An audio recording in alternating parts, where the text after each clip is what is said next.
Morgen, Uwe. Morgen. Ja.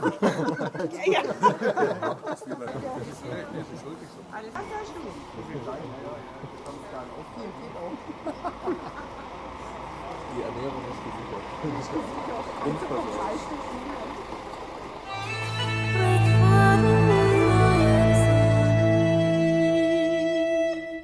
Trinken heute 7.000 Euro mit Einschenken.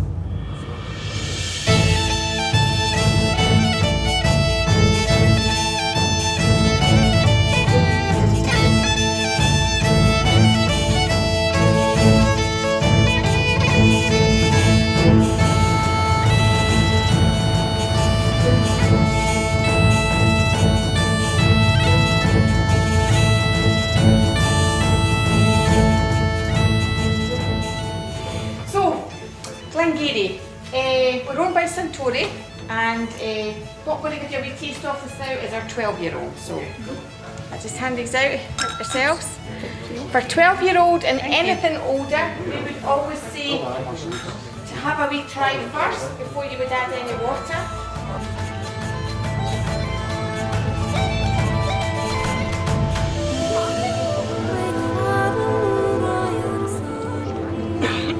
Back in the day, we would have had 20 guys here, yeah? And we would have had about 5 guys doing the malting. They're hoisting up about 20 tonne of barley up to the outside, up the stairs, and then we're going to drop it down into the steeps. And we're going to steep it in the big bath of water for 12 hours. Steep it for 12 hours, drain it, let it sit for 12 hours, steep it again for a further 12 hours. And the reason we're doing this is just to trick it into germination, so that the barley will swell up and you get the little green sprouts grow out of it. In here, this just shows you what it looks like upstairs. It's a listed building. We have been here since 1797, so for over 200 years. 1797 is when the tax man knows about us. They were making whisky before that, yeah? So we're going to spin around here now.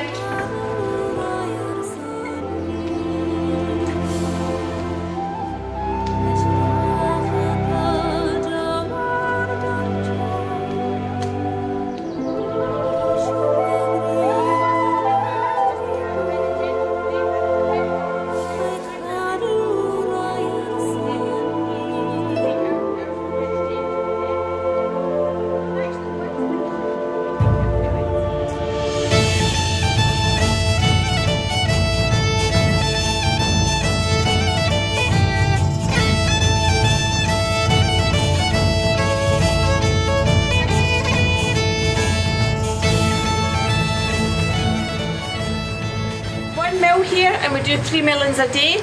4.4 tonne of barley is going to drop down into the mill, and we're just going to crush it. I'll pass this round. We do use concerto barley. This one obviously is coming from the malters.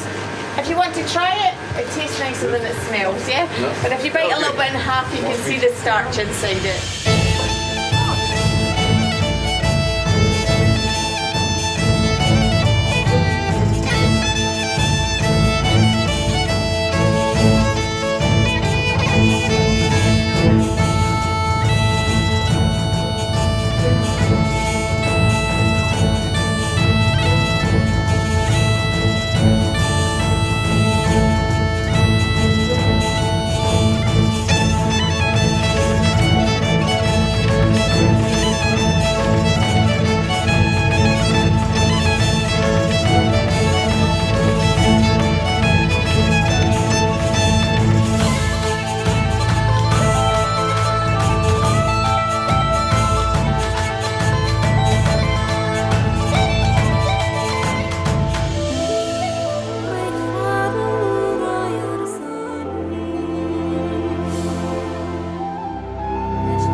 So this is called the bung flogger, and you have to spring the bung, so you have to hammer it hard either side until the bung pings out of its own accord. So I would like somebody to do it. Okay? No. So you have to come around this side. Genau, you have to answer this side.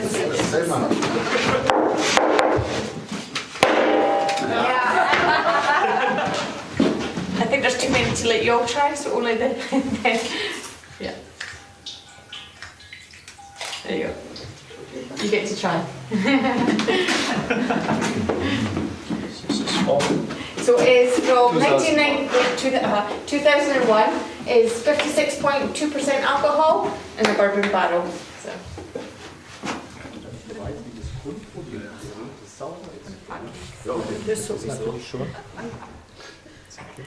Thank you. But I hope you've all enjoyed your tour. They do say there's a whisky for everyone, 120 distilleries in Scotland, so there's a lot to go around. But we do hope that you think there's Glengarry fondly, yeah? You can say hello to the girls up at Glendronach. It's a lovely distillery, and the girls up there are lovely as well. So there's no competition. It's just they're all very nice, yeah? Same with Strathisla. Yeah, it's a family, yeah? But I hope you've all enjoyed it, and thank you for coming, yeah? We did. Thanks a lot.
My name's Duncan. I work for Duncan Taylor. I'm actually just looking after the shops now. But my role within Duncan Taylor is like brand ambassador and do a lot of production side as well. So I'll take you up to our facilities, give you a bit of explanation of what Duncan Taylor do, and then we'll come back and we've got a few drams that we'll have a taste of as well. So.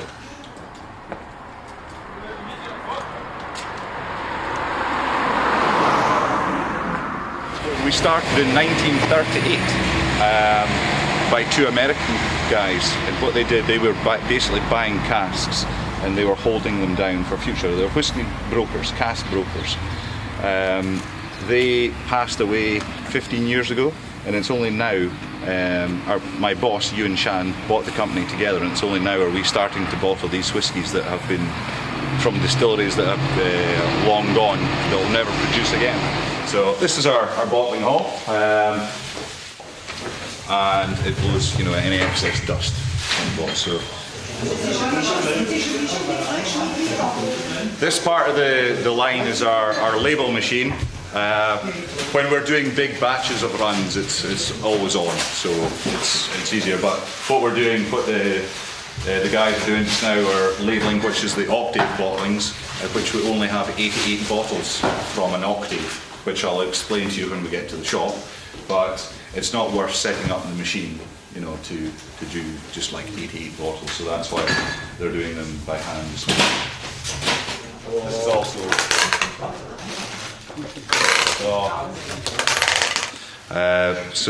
But these are just some of our, our elite bottlings, elite casks, our very nice casks, our old casks. As you can see from some of them here, we've got Macallan, old Macallan, 1969 Macallan. Kinplaith, these three casks here of Kinplaith are the last three casks in the world of Kinplaith. So this is basically our elite range of Duncan Taylor. So it's called the rarest. This one here, when I ran the shop, I did the online as well. So when this first came out, I sent a newsletter to our database, and the next morning I came into work to see if anyone had ordered. And one particular guy was trying to order a few times, but the payment didn't come through. So I emailed him and said, "Did you have a problem with our website?" And he told me that to give him a phone, and he was from Connecticut in the States, in America. I spoke to him for about 5 minutes on the phone, and I was trying to gauge if he was a Macallan collector. And he says, no, I just want the most expensive malts for my friends to drink when they come around. So 5 minutes on the phone, he then told me, he says, do you know what, just give me 2 of them. Eins zum Trinkes, anders zum Ein.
distillery was established in 1898. It closed down 2 years later. It was a big blending distillery, and fortunately, because they were our customers, it went down to the Pattison brothers in Edinburgh. They had a big crash. Their business just went, and unfortunately took our distillery with it. So just 2 years open, and then we were shut. But our malt barns, they stayed open to produce the barley for the next door distillery, the Longmoor distillery. It was 1998 before the maltings was closed, but our distillery reopened in 1965.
like, but we'll make a good day of it. It's not a problem. All will be well. Have fun anyway. There is whiskey. Excellent. Thank you, Mr. Russell. There's whiskey, what? There is whiskey. That's all they need to know. As long as they know that, they're generally happy. Excellent. Right, should we get going? We're going to head to that end of the building. So the water comes from there. The building itself, this is a 200-year-old farmsteading. And as Mr. Russell mentioned when you got off the bus, it was a mess. The roof had fallen in and it was absolutely derelict. So it's a protected building as part of the Ballandalloch estate, which means you're not allowed to pull it down. You can let it fall down, you are not obliged to repair it, but you can't flatten it. So it got to the stage where Mr. Russell, his wife, Mrs. Russell, whose family have had the estate for all those generations, had a conversation and said, look, you know, it's getting embarrassing now because it really is not a good advert for the rest of the estate. So, cutting a long story rather short, the decision was taken just over 3 years ago to look at building a distillery. We had a building, we know we had water, we have our own farmland, so we can grow the barley. It's kind of, you're almost, by the end of the story, you think, well, how did it take you so long to get to the stage where you thought you'd build a distillery? And there's normally, as I'm sure you can imagine, one sizable reason why not many new distilleries are built. They are very, very expensive. And particularly when you have a look around here, you'll see that the renovation to the building is the highest standard we could possibly manage.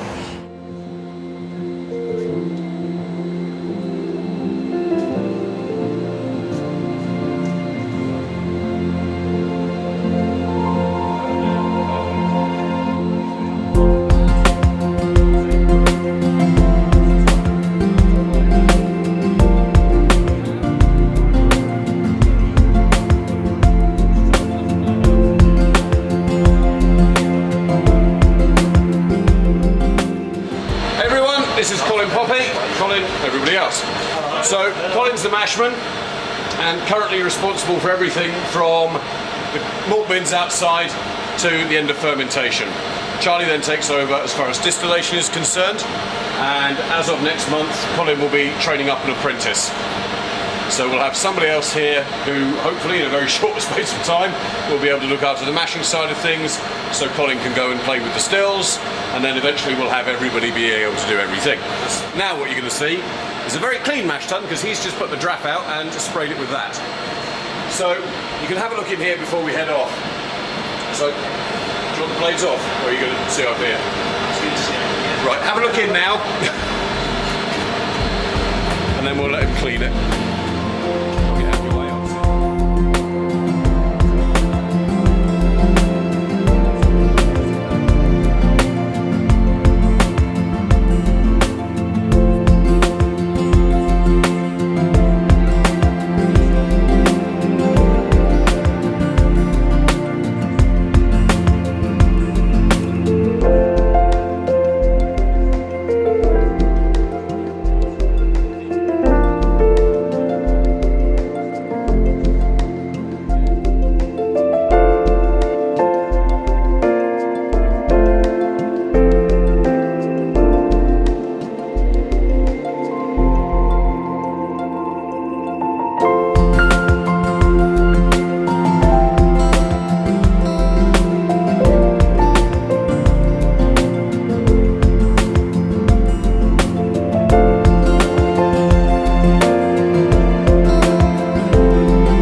boots, the welly boots.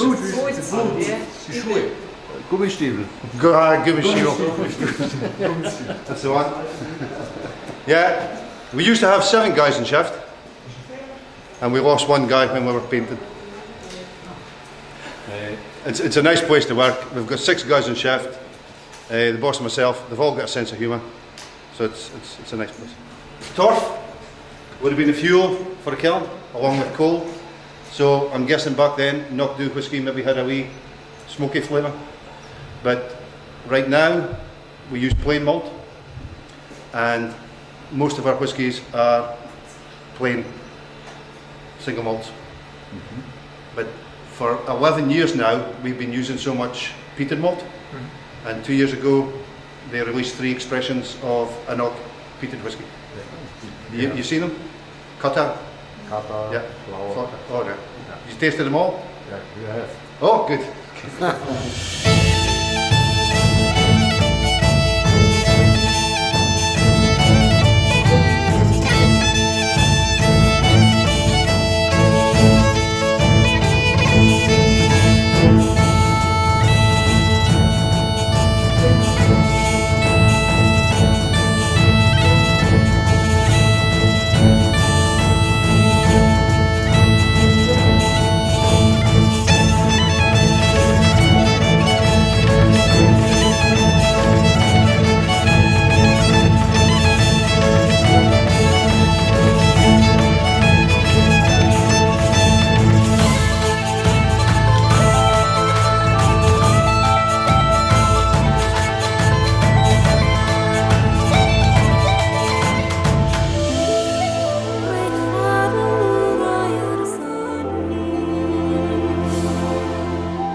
ihr seid ein Whisky Club. Whisky Club? Aber wir haben auch ein Whisky Business. Wir haben eine Whisky Messe. Aha. Und zwar in Villingen-Schwenningen, die erste Whisky Messe in Süddeutschland. Aha. Ja. Okay. Und, jo, die war der Start letztes Jahr. Ja, und so ist auch der Club ein bisschen so 1,5 Jahre davor entstanden. Gut. Und jetzt sind wir hier. Super gut. Okay, also brauche ich nicht fragen, ob ihr schon mal in der Distillery wart. Das haben wir, glaube ich, noch nicht auch gehabt. Aussteht heute. Gut, also wir sind hier arg stolz, dass wir eben noch im Familienbesitz sind. Ihr habt es gesehen im Video, immer noch im Familienbesitz der Familie Grant, der William Grant. Ist der Gründer und wir sind immer noch im Familienbesitz der Gründerfamilie. Ja? Und wir sind die meist ausgezeichnete Whisky-Marke der Welt. Ja? 2 Sachen, wo wir eigentlich stolz drauf sind. Und das Weißpulver ist die Stärke und wo es schon ein bisschen braun ist, hat schon angefangen, es in Zucker umzuwandeln. Den Zucker, den brauchen wir natürlich.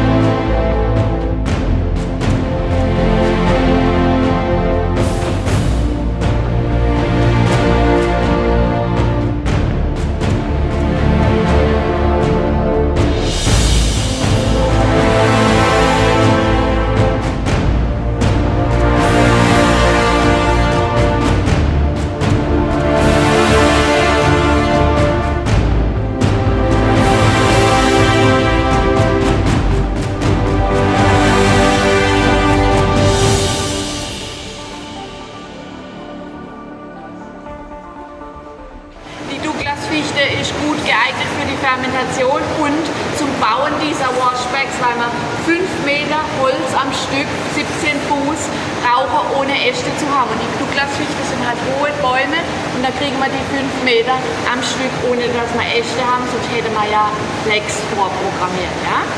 Und hier rein kommt dann 41.000 Liter von unserem Wort, von unserem Zuckerwasser. Und hier fügen wir 216 Liter Hefe hinzu, ja? Die Maori-Hefe. Und das fängt dann an zu fermentieren. Es fängt an, Blasen zu bilden und ja, hoch zu blubbern und zu gären, genau. Und daher haben wir die Motoren auf der Mitte von jedem Washback. Und die Motoren, das können wir jetzt gleich gucken, ja, da läuft er. Wenn wir gleich gucken, diese Motoren treiben eine Schneide an. Und die Schneide schneidet im Endeffekt den Schaum immer ab. Dann wird CO2 an die Luft entlassen, das hält den Schaum niedrig. Und anderweitig würde es uns gerade überblubbern, ja? Überschäumen. Wir haben eine lange und langsame Fermentationszeit von 72 Stunden. Aber diese Fermentation, diese lange, bringt uns die Ester, die Menge an Estern, die wir haben wollen, in unserem Wash, das hier jetzt dann entsteht. Diese Ester sind ein chemischer Stoff und der bringt uns die typische Glenfiddich Gartenfrüchte, also die Äpfel und Birnen, speziell Birnennote. Das entsteht hier in der Gärung, in der Fermentation.